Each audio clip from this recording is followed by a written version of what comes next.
There's no place to escape to. This is the last podcast. On the left.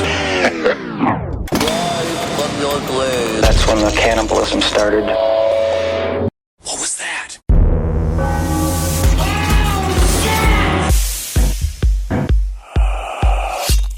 It's our Christmas special. Fantastic. It's Christmas. Put your clothes on, Dad. Welcome to the last podcast on the left, everyone. I am Ben, hanging out with Henry and Marcus. We have a very special episode for you today. We are going to be joined by a fella. He's authored many, many books, but two of them are Blue Book. He did that with Dark Horse, and Department of Truth, which I've heard Marcus mention many, many times. It's one of his ultimate favorites. It's my favorite book on the shelves right now. We're joined by James Tynion IV. Thanks for being here, James. Dude. Thanks so much for having me. Thank you. And this is not just some cross-promotional opportunity, all right? And anybody who says different, I will physically attack them in their home in front of their family. Cross-promotional opportunity. But no, James Tynion, who's become a good friend. You and Marcus, you guys are all friends. Yeah, we're friends and shit. Oh, yeah. Right? Is that too far?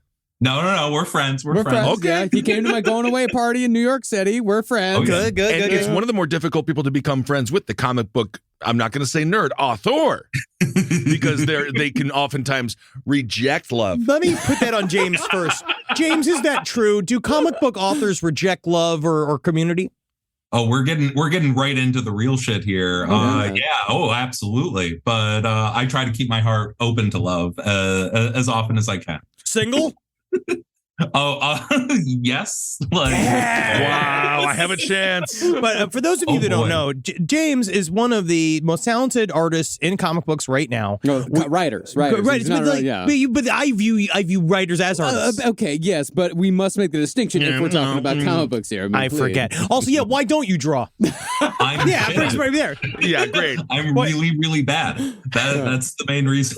Do you draw out little pictures? Like when you write, I mean this as fellow writers of comic books. Yes. Because so cross-promotional. We're talking about your new book, which is a series of anthology comics for Dark Horse called Blue Book, which is all about like tales of aliens. But is it just going to be UFOs and aliens, or is it going to be a wider scope as well? So the main thread in every issue are UFO stories, but then I'm running what I'm calling like true weird tales in the backups, which are that's where we're going and down all sorts of fun rabbit holes. I fucking love it. And cryptids and hauntings and spontaneous human combustion, all that. Anomalous phenomena. Yeah, absolutely. Wrap it up. And so we are also promoting our very first comic book for Dark Horse, which is called Operation Sunshine, that Marcus and I have been working on. Kissel actually threw some good ideas in there, too. Absolutely. I'll yell a whole bunch of shit. But as a comic book writer, so this is a thing that Marcus and I, as we go, how do you properly translate your vision from the page to an artist? Do you just lean on the artist to run with it? Is that the thing you're where they say in movies, it's good casting does all the work, where it's essentially if you have the right person, it doesn't matter? Or do you draw out little things? We had one little sequence in our recent book that I drew out a layer style, the layout of a layer, like a map, and so they could use it.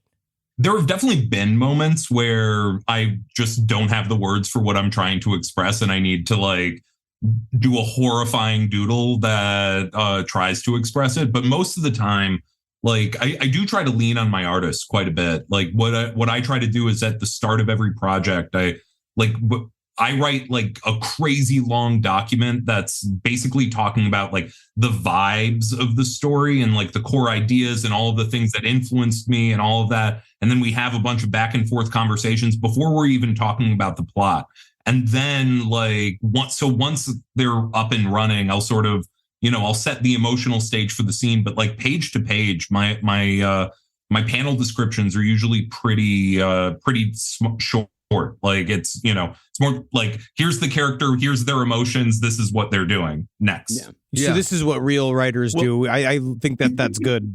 I suppose that makes sense because at some point you want them to create what they want to create, because otherwise they're going to loathe you if you give too much detail. They're like, "I'll fucking come up with this. It's fine. Calm down." Well, but that's always the legend of like Alan Moore's writing in comic books, which Alan Moore is, widely considered to be the greatest comic book writer of all time. His scripts, every single panel is painstakingly described down to every tiny little detail. His comic book scripts for a 22-page comic will run well over 100 pages. But then if you're the artist, I feel like it's just paint by numbers. Yeah. That's not as fun. What do you think? What do you think? The fourth, Mr. The Fourth? I think that like when you're working with Alan Moore, you kind of like you know what you're getting into. But it is one of those things where like I've read some of those scripts and they're kind of stream of consciousness in this really, really wonderful way. Like, yes, he does break down like all of the little pieces, but he's also telling like the artist like what he's thinking about and all of that. It's almost like he's, just dictating every thought he has about the comic, and he's just like letting the artist absorb that. I'm sure there are artists who hated that, and I'm sure there are artists who absolutely love that. But yeah, no, like that is one of the cool things about comics is that as long as the, script is just a sort of letter to the artist where they get to absorb and interpret everything. Like I like to lean on letting the artist interpret like as much as they can, because, I got into this crazy business because I just want a bunch of cool comic book art. And I'm like now at the point where I just get to hire and like collaborate with a bunch of my favorite artists, and then I just want to see them draw cool shit. Have you ever, so cool. Have you ever had to fire an artist because they're putting hidden penises in their work? Because This is a great way to lead the conversation. I saw this with Disney. There was a person, he circled all the penises. We know this story. Like, look at all the dicks. It's in the Coral and Little Mermaid. It's weird. See, I usually hire them for more work once I discover the hidden penises. Great. So. Well, I mean, speaking of artists that that you get to work with, I mean, for your new book for Blue Book, like you get to work with Michael Avon Oeming to tell the Betty and Barney Hill story. And Oeming's fucking amazing. He did Powers back in the 90s. Oh, I love Powers. Yeah. So, like, did you request him specifically, or was there something about his work that you thought was there something about his work that you thought, like, this is the guy to tell the Betty and Barney Hill story? But before we get into that, do you want to give a quick refresh, Henry, on what the Betty and Barney Hill story is? Betty and Barney Hill, they are an interracial couple, I believe, from, I think, upstate New York. I might be incorrect. They went in New Hampshire. They were one of the first cases of alien abduction that became widely known. It's kind of where we saw the first, like, kind of besides Whitley Strieber, like, descriptions of grays. They were both, all of the traditional steps of an abduction were seen the first time in the Betty and Barney Hill story. Yeah. So what was it about Oeming that you thought would be perfect for this? Well, like, honestly, it was very simple. I had started working on Department of Truth, and which we'll get to, trust me. Yeah. But like, I had started becoming friendly with Oeming because he was a big UFO nerd. And like, in particular, he read, I think it was issue 7 of DOT, which is where I dug into Men in Black, and I kind of dealt with UFO lore as part of the larger ideas behind Department of Truth. And so we started going back and forth. And when I had the opportunities to like fund the Blue Book series, it was like, this is the person who I wanted to work with. And, I originally thought we were going to try to do something like way further down the line, but I wanted to just like, a few like wild hairs had like popped up in the and I wanted to like try my hand at adapting a story rather than just like coming up with it. I wanted to work on something that was like functionally nonfiction. And then beyond that, I was like digging more and more into like Fortean stories and like esoterica of all kinds for DOT. I kept noticing the fact that a lot of these stories aren't as accessible as they used to be. Like when I was growing up, it was like right during the like X-Files boom in the early 90s. And there were all of these like nonfiction books, nonfiction maybe in quotes, with like in my middle school library about like UFO encounters. That's how I got into it. It's all the same because we grow up with it during that time period, and then it was everywhere. The Satanic Panic actually allowed us to get a hold of all of this like cool material because it was supposed to be a warning for children and shit like that. But it was just it was just books of pentagrams. Yeah.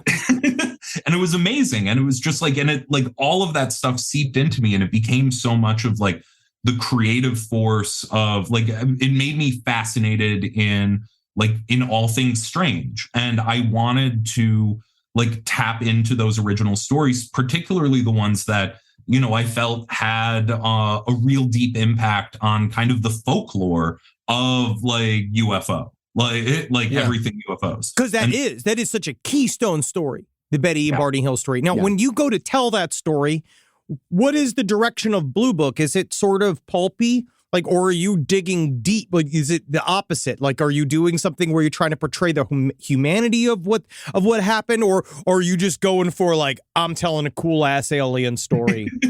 I wanted to strip it down pretty. Like, I wanted to tell the story as directly as I could, and which is hard because it's something where it's a story that contradicts itself in like 7 different places. But she saw the constellations. Well, she saw the star maps. I want to talk after he finishes. I want to ask about the star maps. The star maps is a point of contention, but please continue.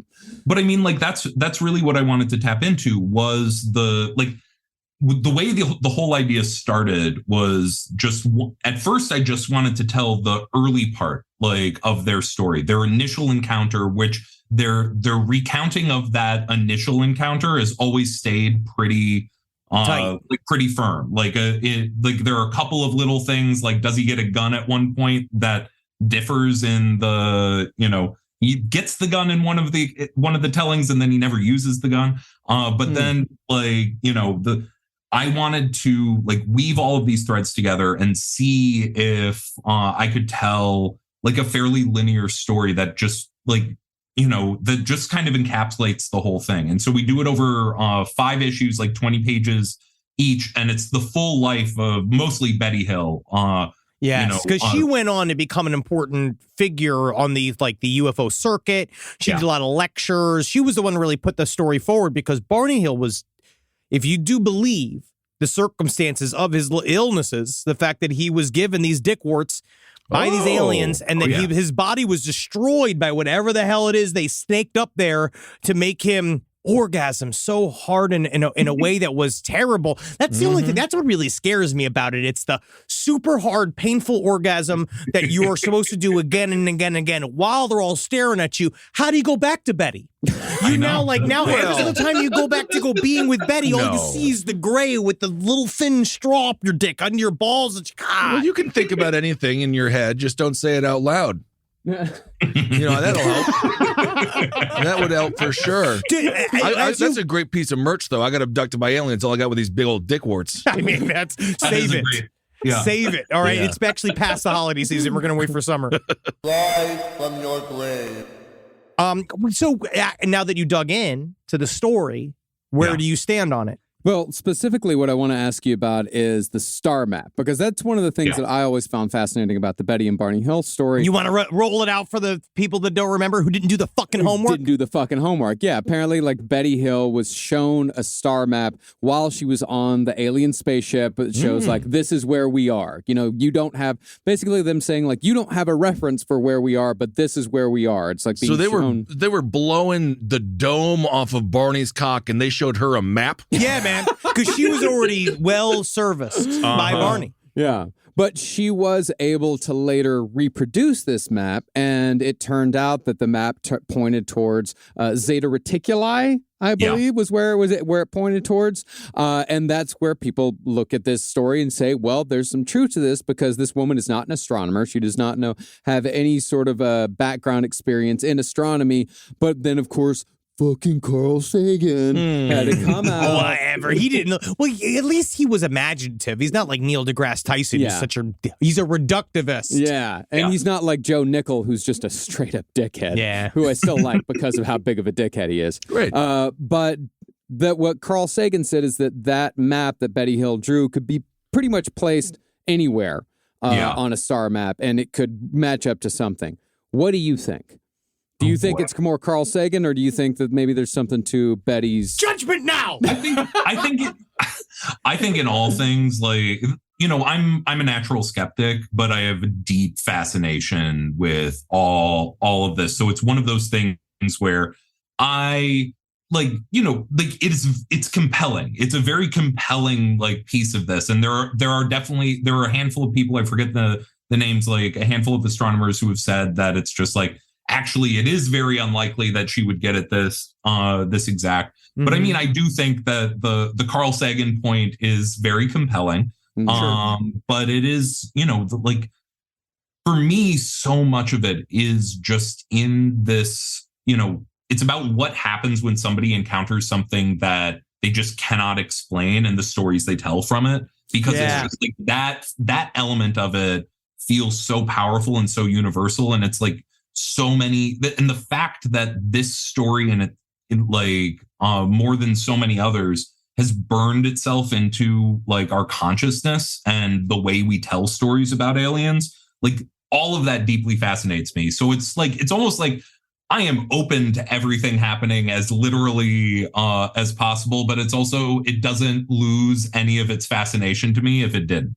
I feel like that's what the unpacking the esoteric reminds me a lot of. So I do Jungian therapy, which is, some people say it's not helping. Yeah. But I do Jungian therapy, and partially it's like, you know, we talk about my day to day, but like, you know, when I have dreams, she's like, a nice session is done. Like we can rip through the dream for an hour. But there's something that feels like that when you unpack the esoteric, is that it's like when you were searching for details from a dream that you had, where you actually, this thing happens to you. And then as you are slowly ruminating over it, you walk down alleyways, which I this is where the one side, the cynical skeptic says like, oh, you're just making it up, right? Which I do understand that. I understand that feeling. But the actual, I feel like, open skeptic understands that your brain can examine something. It's like also like when you're tripping. Like if you notice, have you ever seen something? I've never seen something photorealistically in front of me when I'm tripping, but I have seen things that then I have chased down in my brain to sort of give shape to. And that seems like a lot of what happens in these types of people who experience a phenomena. No, and I think the dream comparison is so direct, because it's just like when you have a dream and then the next day when you are telling the story of the dream, you are creating connections that 100% did not exist while you were having the dream. Yes. The dream was like it's a bunch of powerful emotions and like little moments that are set as scenes that then some is plot, like, a lot of it's vibe. It's like writing a comic book where it's mostly vibe, and then you're trying to explain vibe after the fact. It's that thing of like, I was at my mom's house, but it wasn't my mom's house, but I knew that it was my mom's house. Exactly. And it's just like, and in that you sort of understand that the aspect of storytelling that is just your brain making sense and making a connection, like the fact that there is a part of your brain that can just tell you the information that this is your mom's house without like it looking like your mom's house, without it like having any of the aspects of your mom's house, but your brain makes that connection so powerfully that it is one of those things where it's just like you encountered a being and it's just like every description you give of the being is different. And it's like, are they wearing little hats? Are they in little uniforms? Are they walking around naked? Are they like, how many limbs do they have? And it's just like, it's different every single time you approach it, because it's like when you're like giving voice to something that does not have like any corporeal form, like, divine qualities. Yeah. Yes. And of course, when you're at your mom's house, you tend to have massive orgasms. And I think that's really what Barney taught us, didn't he? I actually am physically unable to orgasm at home. Really? Isn't that something? You can't do it, huh? Tried? Well, that's one of that. You can write that down in a book, James. I sometimes, and I'm not even joking about this, I went and masturbated in the car. Oh, my God, it's so much worse. That's illegal. Well, it's far worse. I put a blanket over. It's in the garage. Well, anyway. It's far worse. Well, James, speaking to our last point, you're talking, like, I feel like let's move on to Department of Truth here. Well, I just have one question, though, James. Sure. When you're talking about something that's real, like with Barney and Betty Hill, at the very least, again, real to the degree it altered their entire life, did you get any pushback when you're talking about real life people? Was anyone with the Betty or Barney Hill Institute? I don't know. Where they're like, this is completely wrong. Like when you're dealing with someone, because I mean, you're telling their story. Did anyone get upset? So far, no. Okay, but I mean, I think at this point, the benefit with a story like Betty and Barney Hill, and this is also part of why I gravitated towards that story. It's a story that's been told in many different places, that including like newspapers papers and magazines that I got, my hands on, the original, I think it was Look magazine, Yes. interviews, and those magazines are fucking huge, by the way. Yeah, dude. Not I a have it in my convenient magazine to come. in my at all. storage unit. I have a pile of them. Someone sent us one to the last podcast a long time ago, and I have that fucking stack of these UFOs. Oh, yeah. I haven't gotten through it because, again, they take up so much room. Yeah. I don't know where to put them. All right. But I tried to make sure that I was drawing from many different sources. Like, I didn't have a single primary source. I did, reference went and looked at, The Interrupted Journey was probably my favorite that I read. Yeah, it's a great book.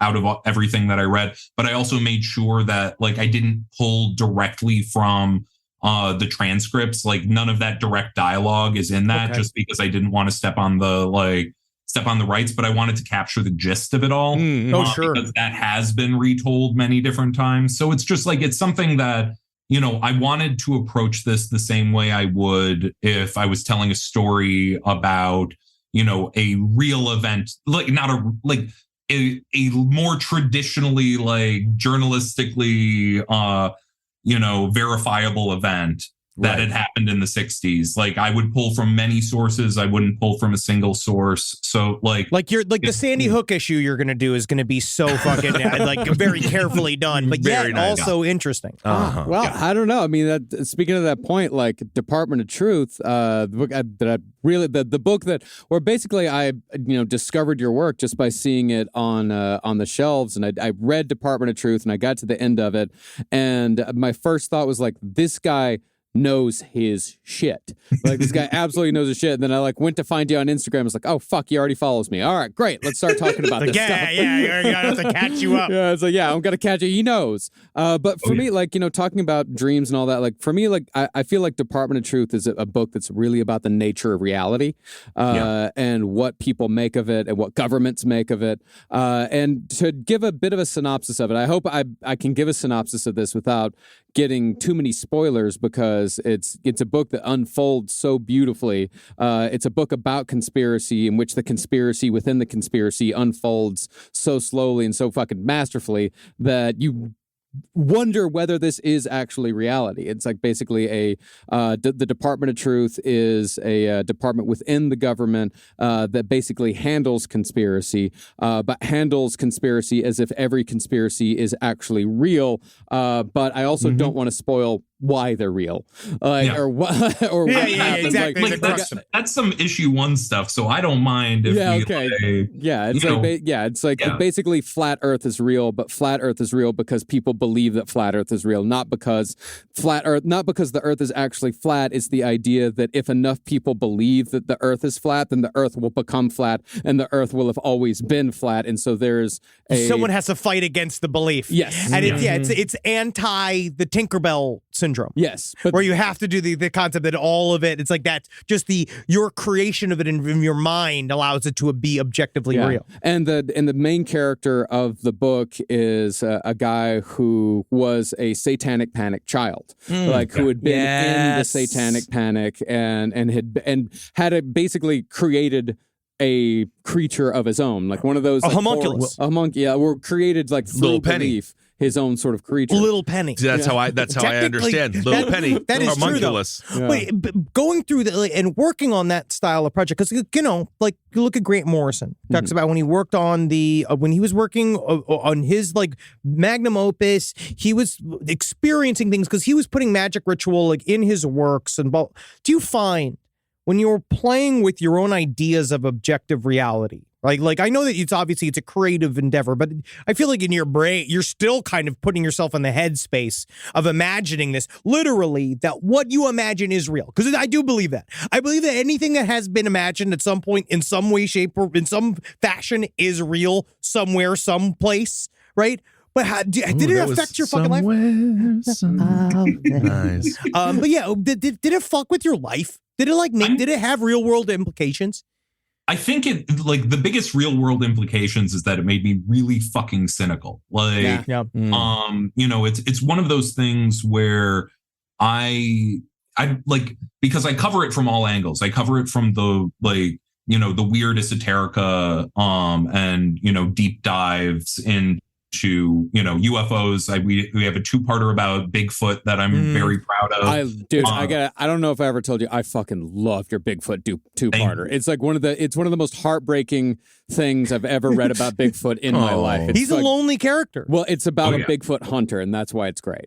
Yeah, no, and I wanted to and in digging into those stories, and especially the human stories of people's lives who are can be destroyed when they fully succumb to an idea that's just outside the fabric of everyone's reality. Mm-hmm. But it's it was those stories, and then also the stories of just the ways in which our government is shaped and policed its own history, and the way that history is told to us.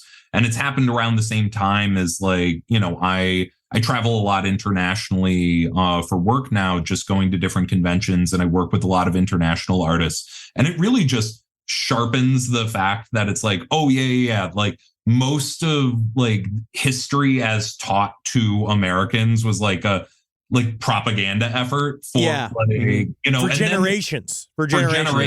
And then when the Soviet Union ended, then they stopped it's they took the wheel off the car, and then it's still driving. The car's still driving, but nobody's directing it in certain ways. But it's which is more honestly more chaotic and more fucked up.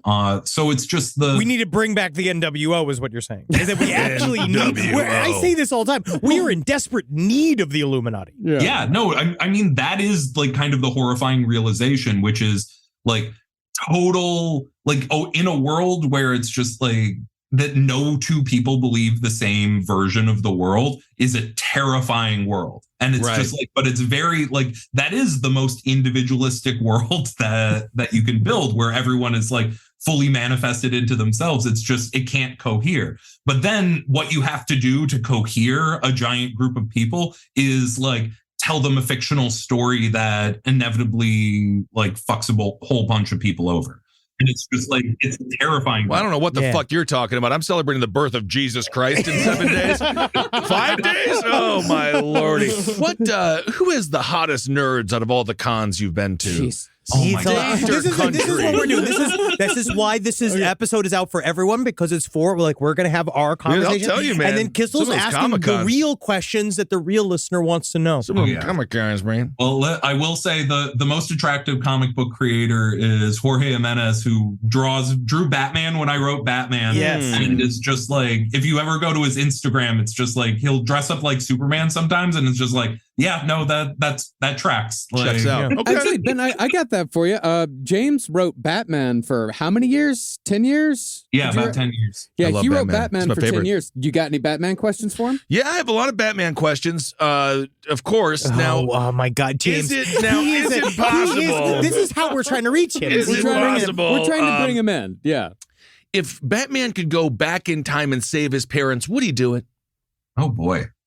I mean, yes, I think he would, but then he would then it would create some, weird time fragment that would then come and start destroying the future. And then when he defeated that in the present, he would have to it would go back and he'd have to accept his parents' loss. But then he has to kill his own parents. He has to kill his parents and shoot Thomas and Martha in the fucking face. Yeah. All right. Also, follow-up question. You won't pitch that. That's a good multiverse. Tony Stark, Bruce Wayne. Who has more money? Oh, but Batman, because it's does he? Batman can put. Batman funded the Justice League Watchtower, and I guess Tony Stark built a skyscraper in the middle of Manhattan, but people do that in real life. I don't know. It's a question I want to ask you to roll around your head, because this is actually what I do. I've brought this up several times on the show, and you are a person that it's your head's been in this space for a long time. Why have we not seen an actual person attempt to be Batman? Why have we not? We did in Seattle. No, but that was low rent. It was that's the only thing about a rich guy. Yeah, wanting to be Batman. Rich guys are not strong. I just feel like they could have spent so much money to put. Look, Bezos is getting cut. Yeah, but he's tiny. He's evil. I know, but I don't really understand why we have not had one guy want to make these things real. Oh yeah, no, I think about that a lot. I mean, I think it's mostly that they would die immediately. Yeah, you just get killed because you get Yeah, you shot just in the get face. shot in the head. My final Batman question: nipples or no nipples on the suit? Because I watched the George Clooney one, which is just it's whatever, but he got big old Huge. nipples. Yeah. But then the Keaton one, very small nipples, and then the most recent Batman's no nipples at all. He's serious. So what do we want? What do we want here? I accept bat nipples or no, like I like a Batman that changes his costume every now and then. So sometimes he can get the nipples out, but he doesn't have to. Like, Okay, so maybe if it's wintertime, he's got nipples. When we need them, like culturally, when we need Batman to have nipples, they'll be there for us. All right. Rise from your grave. So, I mean, speaking of Batman, like you wrote Batman for 10 years, you wrote a ton of great runs. But, this, like you left Batman this summer, it was actually treated as a pretty big deal, like in the comics industry. But it seems like the books that you write now, the stuff like Department of Truth, Nice House on the Left, which is also fucking on the lake.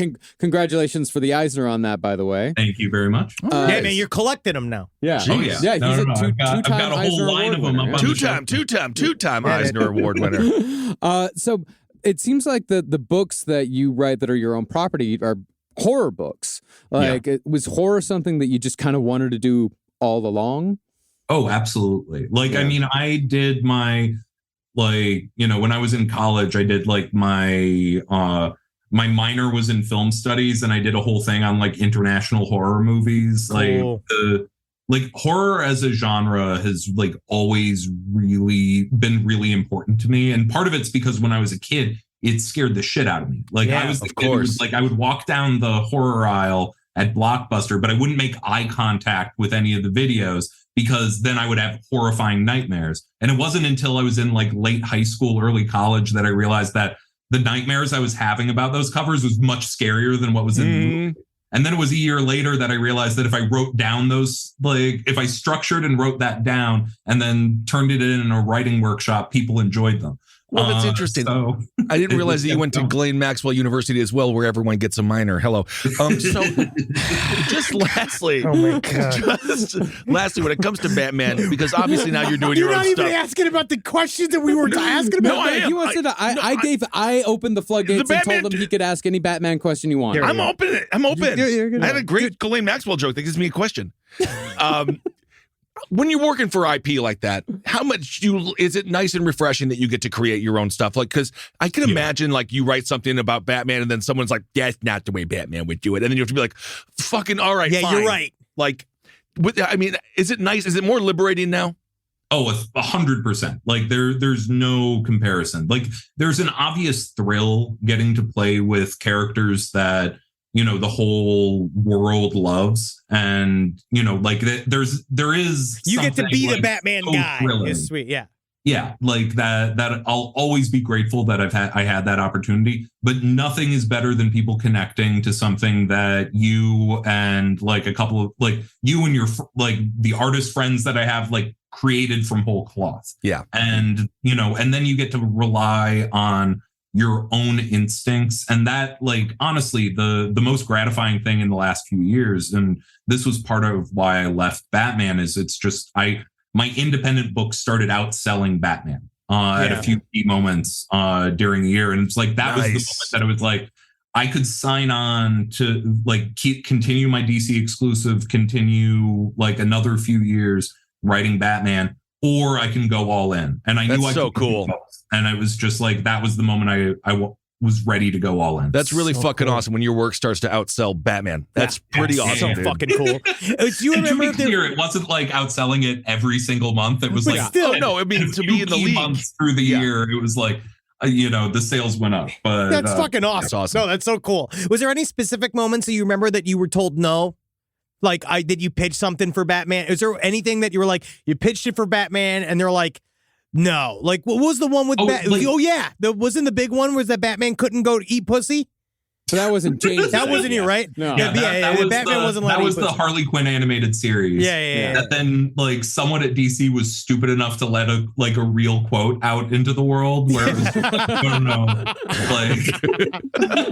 yeah. No, I mean, like, for me, the big shit that, like, a lot of times it was like the most minor. And it was like you would build a whole story around a character that you would find out like 2 issues into writing that you couldn't use that character. So that character was suddenly going to be pulled out of your story halfway through and going to show up in another writer's book. And that happened a lot especially when I was starting out, because it was like I ended my 10 years on Batman on the title Batman, but it's like I started out on a bunch of the side books focused on, like, you know, when you're doing like the 4th most important Batman title, then the other 3 titles get to, like, they're getting Joker, right? They're getting Riddler. Yeah, you can't use those. You're guys. doing a lot of Mr. Zaz stories. Most popular. And honestly, my last Batman run, I got a lot of attention because I was creating a lot of new characters for it. But part of the reason I was doing that was so nobody could tell me I couldn't do things with the character. Yeah, I'm just sick of dealing with IP. That's great. Yeah, and you ended up creating to it, like Punchline is such a great addition to the Batman universe. Like that's very cool. Yeah. James, can I ask you? All right, so you write all these horror things trying to scare us so much. What scares you? Yeah. Why are you so scared? What's so scary about your brain and it's going on inside of your fucking mind that you decided to put it on us? Oh God. I mean, Department of Truth is really the one that lays out all of the shit I'm most scared about in the world right now. Yeah. That is the one. Yeah, where thought viruses run amok is one of those things that you can't, because again, you can't really talk about spoilers of the book, but it's true. Like, we're watching, not to get too into the weeds here, but I think that what we saw on January 6, 2021, it was the ultimate example of a LARP going real.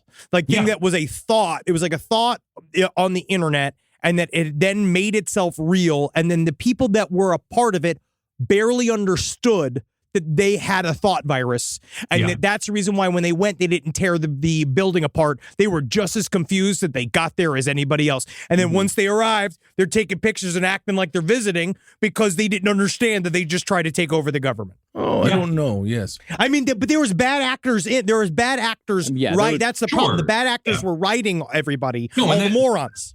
And right now, a lot of the bad actors, they're not even particularly smart. They just they're good at fanning the flames, where it's just letting people lean into what they're naturally afraid of and all of this stuff and just dialing everything up to 11. And I mean, this is the thing that scares me so much about the modern world is we're living in a time where bad ideas can spread faster than we understand their impact on the world. And it's just you can see, it is this kind of mimetic, dangerous ideas spread very, very quickly in the current environment on the internet and all of this stuff. And it's just when I remember being a kid and the internet seemed like this big, wonderful place that was going to open all of these doors. I went to Epcot. I remember when Epcot sold us a line of horse shit. Oh yeah. And it's just we've seen oh no, if you open all of those doors, it's just chaos. And it's but to shut all of those doors would be horrible now. So it's just where does that leave us? And it's that tension is at the heart of a lot of the different books that I do. It's all of my books are all about the horror of just living in the modern world and feeling kind of powerless in the face of it, but still needing to conduct yourself to some degree in a moral or upstanding way. And it's Well, I mean, that's also, it's that the idea of the fear of the unknown, because your other book, Nice House on the Lake, which again, I can't recommend enough. It's, basically a group of friends get brought to a house on a lake by one of their other friends, and then the world ends around them. And then they have to figure it out from there. Why are we here? Why did this person bring us here? What are we doing here? What's the point of all this? It's fucking terrifying.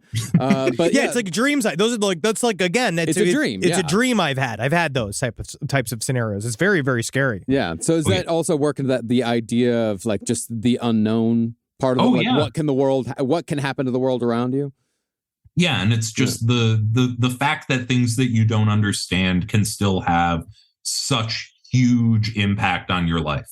Yeah. And then the scarier thing is that understanding them does not change your ability to like, you know, like make it better. That's the most terrifying part of Nice House is when they start to understand it and it doesn't matter. Yeah, that's it. Well, that I think is kind of that's a very big like center of the esoteric movement. Is just that concept of people are really afraid of that. I think it's why they're afraid to get into the lines of thoughts that take you into these weird alleyways, because they're really afraid that they'll get to the end of the understanding and still be fucked. Yeah. Right. That you still go to try to understand. You try to throw yourself into these scenarios, and then all right, I did all this legwork and I still am nowhere. I still don't know, like, it doesn't matter to me. Now I understand, but it doesn't change anything about me. And it's like, well, I feel like partially it's like that's kind of more, how do you get out of an existential crisis like that? Is that you kind of have to let it change you. You do have to, because to me in real life, the issue is that the understanding should change you. But we're all really holding on to our fucking paradigms, right? Because I like my fucking Pumas, man. I got these new Pumas on, and I like these. And so I can't give up the fucking paradigm, because the paradigm led to me fucking getting these cool ass Pumas. Well, and the more you learn, the more questions you have. I see you're from Milwaukee. One thing that's interesting, I went to school at Milwaukee. Speaking of paradigm shifts, do you ever go to Landmark Lands? Oh, yes. Yes, I do. Now, this is one of the best places ever. It's a bowling alley. It has 3 fucking bars and an arcade. It is the greatest. We went there after we did our show at the Pabst Theater. Oh, shit. I love that place. That was actually one of my favorite drinking experiences in America on tour. I love that place. When you're super stressed, you can always just go to Landmark Lands. Yeah. Get a spotted cow. Oh, yeah. No, I love me some New Glarus Brewery. Oh, I love New Glarus. I love Spotted Cow. Well, now we deal with, because people ask us all the time, how do you cleanse your brain? Like when you are doing these processes and you're working these heavy, like, what do you do that's like throwaway? Like, I'm going to talk about Inside Stories this week because I'm obsessed with this show called Knife and Death. Knife and Death? We're going to talk about it on Inside Stories today, but it's knifing competitions with the guys from Forged in Fire. Right? Okay, that sounds fucking cool. I love Forged in Fire, man. It's people who should not be physically moving on camera, and now they're the center of the story. Like, it's fantastic. But what do you do? God. Like, how do you blow off steam? Do you just do you have a big dick sucking machine, or are you like? Maybe Batman does. So there's the big dick sucking machine, but I mean, so like. Honestly, this feels like such a cheap answer, but the real thing is the way I cleanse my system is I write these comic books. Yeah. Like, it is just like, it's taking all of the abstract like anxiety in my head and it's just channeling it out into projects that I think look beautiful and all that like, you know, it short circuits the part of my brain that like makes me think, oh, I should do something about some of these horrifying things. And it's just like, I'm going to make a horror comic book. Yeah. You'd be surprised. I feel like you're bringing more to the table, making art necessarily, unless you're like, I feel like there's the difference between like, there are people that are artist activists that do like straight up activism mixed with their art, but there's something this activism term is getting a little bit overused, by the way. Sure, I see a lot of people's profiles where they just add the word activist now, and I'm like, I know you, and you're not. Yes, we know that. Yeah, you do 5 tweets a day. That's not Hey man, that's hard. That's hard on the thumbs. I am like in the Iranian Revolution. I am on the front lines. But you could. I feel like having a piece of art, tell these stories and talk about these issues on a more allegorical front really helps people. I think that it allows you to, it kind of allows it to be wrapped around. You can wrap your head around it more easily, and then you don't understand that you're learning lessons. Yeah, no, I think that that's exactly right. And I mean, like, I also just, you know, I'll watch a nice like animated movie or something like that. Like, you know, there are lots of ways to just sort of like connect to the nice things. Like every now and then I'll build up like, you know, a lot of times what I read is a lot of like what I write. It's a lot of nonfiction, esoteric shit, and then like real messed up horror. And then every now and then I'll just let a stack of, you know, 5 YA comics build up that I've heard are really, really fucking good. And then I'll finally sit down and read them, and I'll like have a very emotional day in a really cathartic, like beautiful, wonderful way. And, you know, I don't know. It's like, How did someone get to the heart of James Tynion? You said you were single. How did someone get there? How does someone become the, you know, your side piece? Oh boy. How do they get in there? Know, How do they get in that big old head of yours? You know what I mean? Look at your head. So much room in there. Somebody get in there. Large. You look like a young Francis Ford Coppola. Yeah. It is not a compliment. It is. Yeah. Is it? Yeah. Well, just my final question. I think it is. I don't know if anyone wants. Whatever. Okay. Allegorical.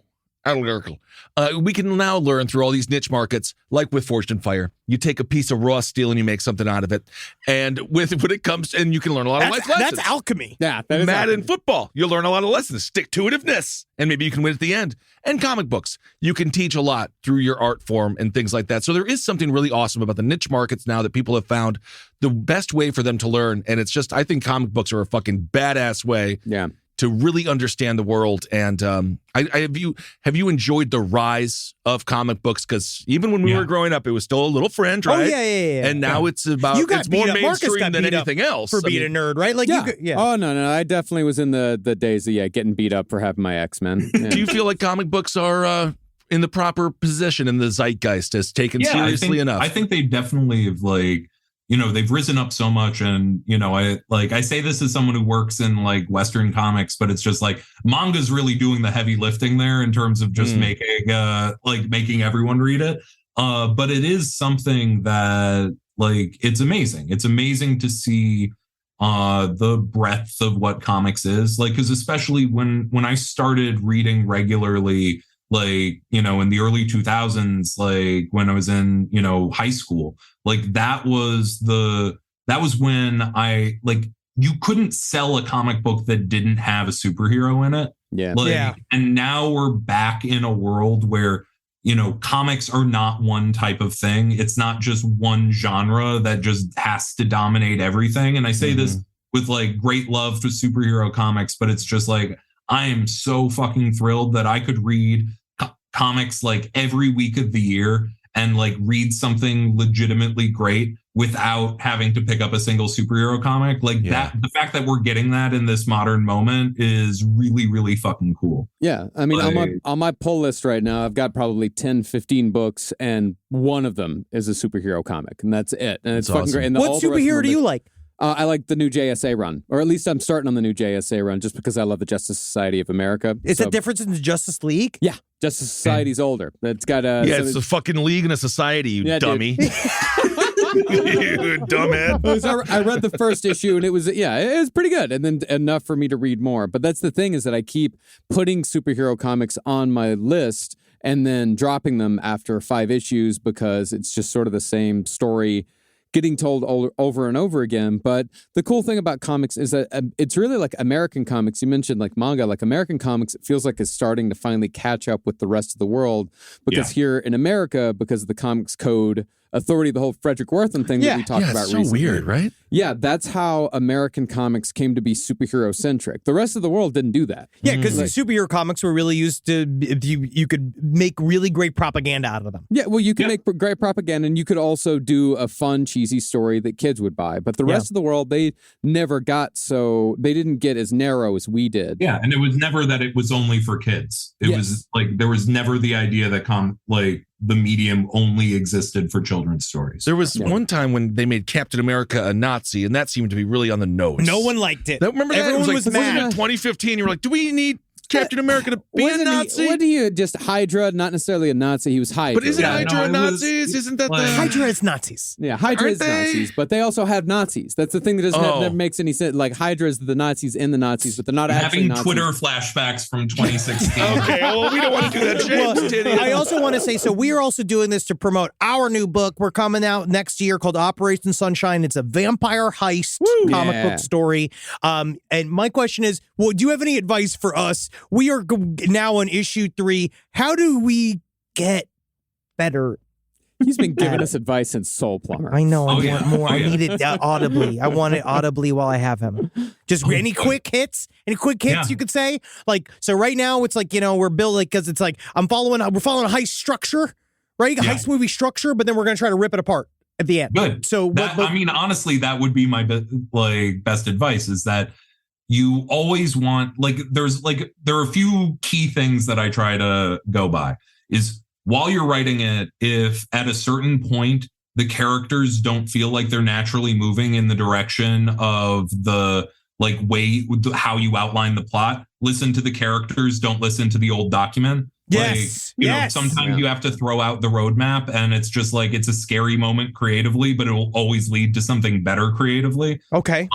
Something is killing the children. It was I had a very different series in mind, and then just Erica Slaughter just kept not going in the direction that I was writing in, and I was like, all right, I'm following her, and then now it's this big fucking series. So Yes. listen to your characters is the big thing, and then the other thing is just don't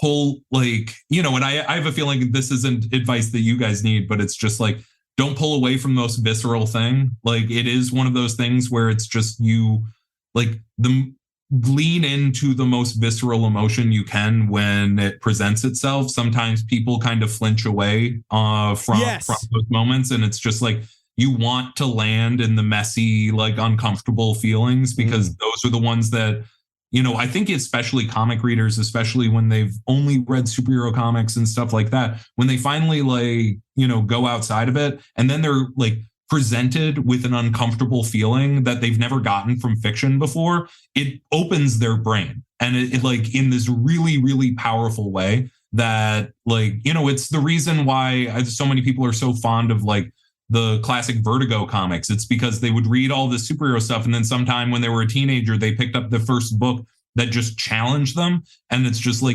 those readers will remember the challenge for the rest of their life. That's so cool. That's great advice. Yeah, awesome. James Tynion IV. The fourth. Thank you so much for being on the show, man. It's an honor to speak with you, and hope to see you 2023. Yeah, and James also he wrote a story for the last comic book on the left. Yeah, bro. That's going to be coming out in February. Bro. I Yeah, believe. we got that. That's coming out soon. We got last Thank you comic book very on the much left. for doing I that for worked us, of with course. Tyler Boss on that, who did a fucking amazing job. He did. Awesome. Yeah. It's real good. And it's I also, real fucking good. I did get some advanced issues of Blue Book, and it's fucking great. When it comes out, everybody pick it up. You're gonna love it. You're gonna absolutely adore this book. It's so wonderful. Thank you so much. Rise from your grave. All right, everyone. There it was, our conversation with James Tynion. He's smart. He is smart. Well, thank you all so much for supporting the show, and thank you so much for listening. And if you are in the LA area, come and check out me, Ed Larson. We're hosting a classy night out pre-New Year's Eve party so that you can be sick for the day that New Year's Eve happens. That's going to be fine, because then you get to build back up. You add that layer of reality to that, honestly, amateur night. So December 30th, check it out. Get tickets at the Pack website. We're going to have a whole lot of shenanigans. We got all of them. My sister's going to be there. Some other people. We're going to yell at you. And it's going to be fun. Wear a suit or not. Just covers. Do we have anything else, guys? No, man. Do they even know it's Christmas time at all? All right. Hail yourselves, everyone. Hail Satan. Hail again. Magustalations. This show is made possible by listeners like you. Thanks to our ad sponsors, you can support our shows by supporting them. For more shows like the one you just listened to, go to lastpodcastnetwork.com.